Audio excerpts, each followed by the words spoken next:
Hello and welcome back to my channel. I'm Patty and it's lovely to have you here. Today I wanted to show you a small pollinator garden that I planted in my front yard. And this is to show you that you can take a very small space and make a really cool little habitat that is extremely beneficial for birds and insects. So let's check it out.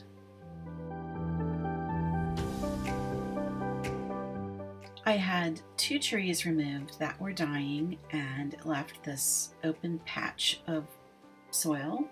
So I backfilled it and I planted a number of easy care plants that do well in my zone, which is zone 8A.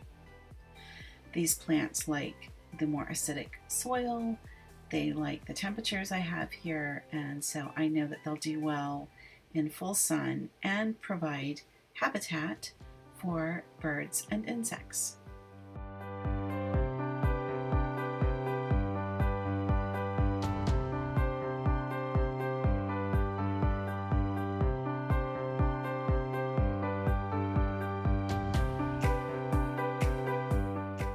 And here's a pollinator now. You can see why they get that name. He is covered in pollen from that sunflower.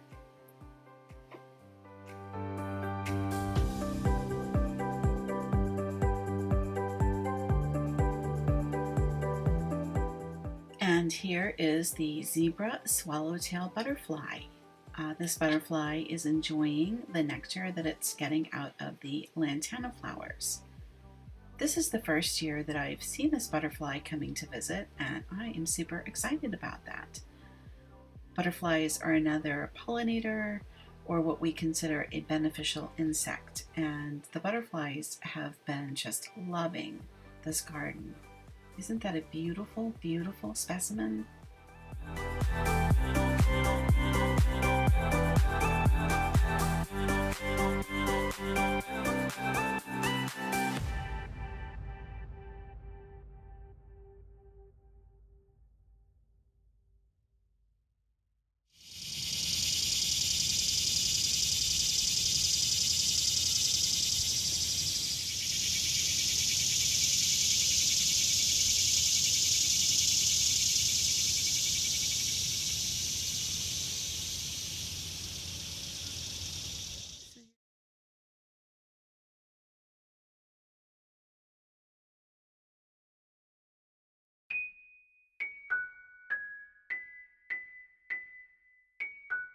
Okay, heads up.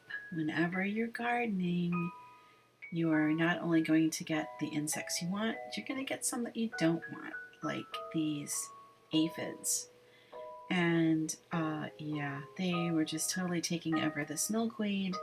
So I wound up cutting the milkweed way back, and now I'm monitoring it more closely. I'm using homemade insecticidal soap and using that to treat the plants and keep the aphids under control. Some aphids are okay because the birds will eat them. It's really good bird food. They get protein from the insects, but too many and they're going to overwhelm my milkweed, and I really want those established for next year.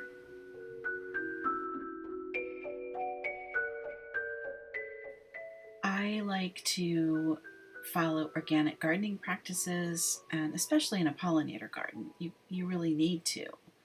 And part of having a healthy pollinator garden is that you're just going to have to pluck off the insects that you don't want, that are going to be damaging to the plants that you are seeking to establish for your beneficial insects.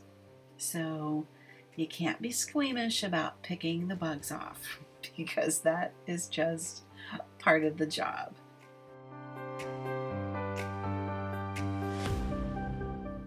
So you can see that I picked up some new plants. They're still in their nursery pots. I've got to get them planted. That new pink one is a purple coneflower. And in the bed where I've got it placed, Basically, those are just tons of different sunflowers of all sizes and varieties. I just put out a whole ton of seeds from a bunch of different packets, and whatever came up, came up. That's kind of how I do it. But it's nice. It's pretty. It gives a lot of variety. The larger ones that you see that are bent over, that is because the goldfinches are landing on them and are eating the seeds, and the weight of the birds will pull the flowers over. Oh, look at that bee! Isn't that incredible? Way to go! So yeah, I actually planted the large sunflowers to attract the goldfinches because they absolutely love to eat the seeds out of the sunflowers. Those are black-eyed Susans. I just got those. They do really well in my neighborhood. So I went ahead and grabbed one of those to put out. And here you can see all of the different sunflower varieties that I've got out. Basically, for a pollinator garden, you want things that will attract bees and butterflies, and these are plants that are going to have nectars and pollens. So I'll put some things in the down bar for you to look at, but definitely find out the zone where you live, and you can always check in with your local extension office and find out from them what plants make the best pollinator garden where you live. Okay, thanks for watching and happy gardening.